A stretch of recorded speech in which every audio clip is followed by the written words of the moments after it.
Hi friends, welcome to Salem Padma சமையல். இன்றைக்கி நம்ம என்ன பார்க்க போகிறோன்னா, ஒரு சூப்பரான சட்னி.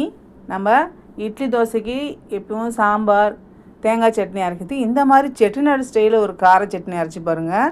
இட்லி தோசை வேணான்னு சொல்கிறவங்க கூட இந்த சட்னிக்காக 2 சேர்த்து சாப்பிடுவாங்க. வாங்க வீடியோக்குள்ளே போகலாம். அதுக்கு முன்னாடி நம்ம சேனல் இப்போ தான் புதுசாக பார்க்குறீங்கன்னா சப்ஸ்கிரைப் பண்ணிக்கோங்க. பக்கத்தில் இருக்கிற பெல் பட்டனையும் கிளிக் பண்ணிக்கோங்க. பேன் வச்சுருக்கேன். இதில் 2 டேபிள் ஸ்பூன் அளவுக்கு ஆயில் ஊற்றுறேன். இதில் நான் 1 டேபிள் ஸ்பூன் அளவுக்கு உளுத்தம் பருப்பு வச்சுருக்கேன், அதை போட்டுடலாம். இப்போது இந்த உளுத்தம் பருப்பு செவக்கிற அளவுக்கு வறுத்துக்கலாம். இப்போ உளுத்தம் பருப்பு பாருங்கள் லைட்டாக செவந்துருச்சு. இப்போது நான் காரத்துக்கு ஒரு 5 காஞ்ச மிளகாய் வச்சுருக்கேன், அதை போட்டுடலாம்.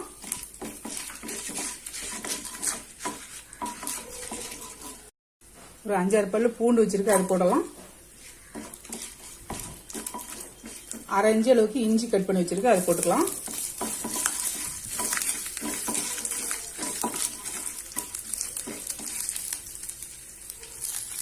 இப்போ இதில் நான் பெரிய வெங்காயம் 2 வெங்காயம் கட் பண்ணி வச்சிருக்கேன் ரஃபா, அதை போட்டுக்கலாம்.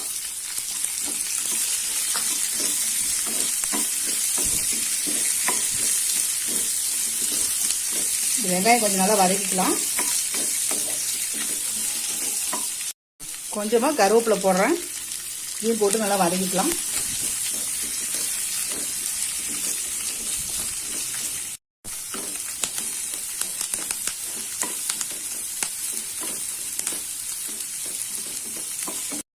இப்போ வெங்காயம் வதங்கிருச்சு. இப்போ நான் தக்காளி பார்த்தீங்கன்னா ஒரு 3 தக்காளி இந்த மாதிரி ரஃபாக கட் பண்ணி வச்சிருக்கேன், அதை போட்டுக்கலாம். தக்காளி வதங்க கொஞ்சமாக உப்பு போட்டுடலாம். தக்காளி நல்லா வதங்கட்டும்.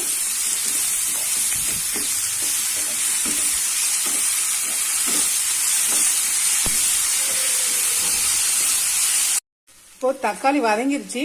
இப்போ நான் இதில் 2 பிஞ்சு அளவுக்கு மஞ்சள் பொடியும் 1/2 டீஸ்பூன் கம்மியாக மிளகாத்தூள் வச்சுருக்கேன், அதை போட்டுடலாம்.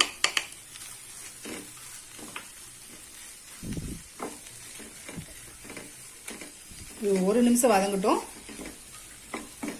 இதில் நான் கொஞ்சமாக மல்லி இலை வச்சுருக்கேன், அதை போட்டுடலாம்.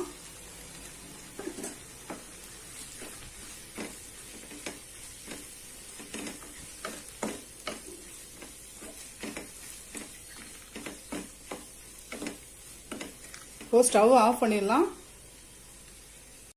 இப்போ பாருங்கள், நான் இது மிக்ஸி ஜாருக்கு மாற்றிட்டேன். இப்போ இதுக்கு தேவையான அளவுக்கு உப்பு போட்டு இப்போ ஓரளவுக்கு குறப்பாக அரைச்சி எடுத்துகிட்டு வந்துடுறேன். இப்போ பாருங்கள், அரைச்சிட்டு வந்துட்டேன்.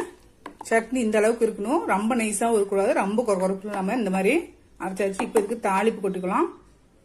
இப்போ பாருங்கள், நான் ஒரு பேன் வச்சுருக்கேன். இப்போ இதில் நான் ஒரு 3 டேபிள் ஸ்பூன் அளவுக்கு நல்லெண்ணெய் வச்சுருக்கேன். நல்லெண்ணெய் தாளிச்சா நல்லாயிருக்கும். இதெல்லாம் நான் 1/2 டீஸ்பூன் அளவுக்கு கடுகு வச்சுருக்கேன், கடுகு போட்டுடலாம். 1 டீஸ்பூன் உளுத்தம்பருப்பு.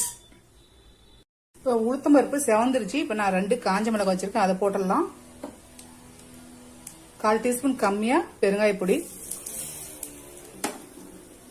அப்புறம் கருவேப்பிலை கொஞ்சம். நம்ம இந்த அரைச்ச இந்த சட்னி இதில் ஊற்றலாம்.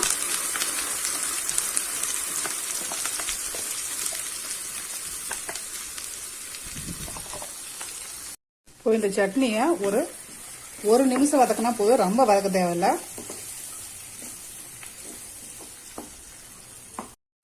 அவ்வளோதாங்க, ஸ்டவ் ஆஃப் பண்ணிடலாம். நம்ம செட்டிநாடு கார சட்னி ரெடிங்க.